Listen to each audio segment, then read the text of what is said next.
give you guys a quick update of where I'm at on my 84 SS. They're less swapping with the 6.0. I did really much to the outside. It's all completely back stock at the moment. Got a little front end work, some suspension work. That's about it as far as for the outside appearance and appeal.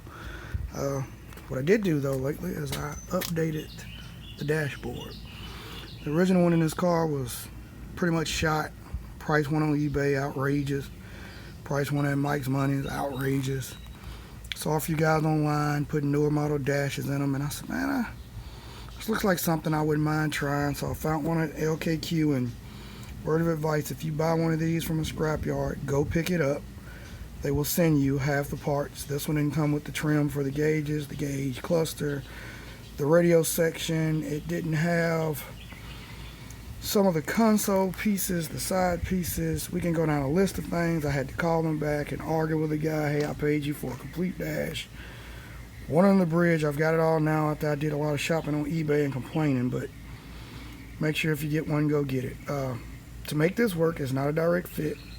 You will have to do a large amount of trimming and body modification. What I mean by that is in the front here. I first put this in. This piece here was touching this piece here. You can see I still got a issue with that, not sticking. But that will touch. To get that to sit back far enough to actually clear the sternum wheel and all your shit here works, and your tilt there works, you have to cut probably about an inch at least off the front. What I did was cut right where that vent meets the line and cut the other end of the vent and bonded it back together so the vent would sit right above the factory vent and the defrost would work, and the dash will sit back far enough. As far as the sides, there's a little trimming, but not much to get this to fit in here.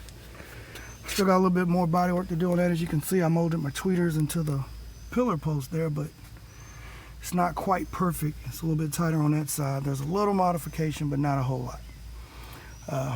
The console itself actually went in fairly, pretty much good. Once you mount it up to the dash, I mean, it sits right where the gear shifter is. I didn't do a whole lot to get that to sit like that.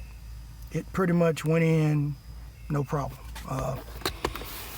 All the USB ports, the cigarette lighters, that's just a mini USB plug-in style with a factory harness. You unplug it, plug your own in, you're good to go. The 12 volts, you just wire 12 volts to the charger and you're ready to go on that. Got my bass knob for my sub amp. Cup holders dyed black. This, on the other hand, this piece comes out and separates. I'm gonna mold these to be one uniform piece. Hadn't really had time with work and kids and my other little project over there, my 91 Broham I've been working on, but kind of let off of it a little bit. It took me a couple of weeks to get it to where it's at, but I got a little bit more to go to have it perfect, but it's kind of let off. Air duct works. As you can see, the AC controls are still in the glove box. They still work. They're not mounted yet. They're just there now where I can conveniently reach them, but they work. Kick panels and all lined back up. All the side pieces went on. I did have to trim a little bit toward the back to get that contour, but for the most part, man, you thought they come in this car. I mean, they popped right on and went right up nicely. To get the AC vents to work, took plastic, blocked off the back of this, drilled holes in it, did the same thing with the factory ductwork in the car, ran vacuum line hose to it. And I mean like the small kind you get on a house vacuum. I had an old one laying around. Thought I'd try it, see how good it blew. It blows awesome. It probably works better than the factory ones do. You can close them, open them, shut them, just like factories. They still work. If you do anything crazy to them, everything works like it's supposed to. Headlight switch, took the factory one, molded it shut, drilled a hole in it, put mine in it, bolted it up. Works fine, as you can see. Looks like it's supposed to. As far as gauges, these are the factory gauge cluster housing, but these are aftermarket gauges. I could not figure the logic out on the factory gauges. I ordered a set off eBay, $100 worked, but I just couldn't figure them out. So instead of sitting there trying to, hunt for days and weeks and pinning out and wiring, I said, let's just do an aftermarket set. So the radio itself, this housing, is a factory radio that had a shattered screen, which is actually just a controller that plugs up to the main brain unit. Got off eBay, I think like 48 bucks used. Put a double din cage in it, molded it. Put this Android Star double din radio in it. Took this as a 3-pod under the dash gauge. Cut it up.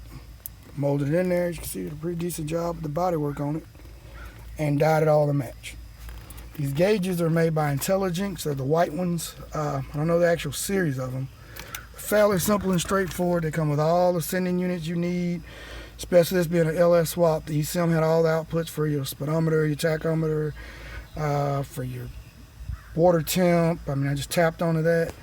The only thing I did have to do, the calibration didn't work just right, but it's pretty simple to figure out.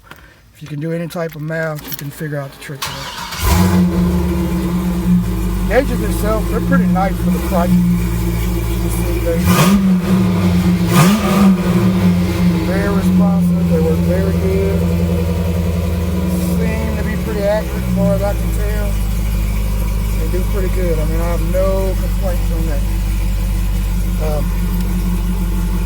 These gauges new were somewhere around about 400 bucks. I got all 6 from an eBay seller that sells these refurbed. If you just search for Intelligence with a year warranty, I think I got all 6 of them shipped for about 240 bucks, 280, something like that, several months back, but not very much of a bad deal. So someone asked for an update video. I know that's kind of brief and quick, not a whole lot of detail. I'm pretty sure I'll probably get a few questions about how I did this dash. I'll tell you, it is time consuming. It's not a whole lot it actually takes to do it, and if I had to do another one, it probably wouldn't be as bad.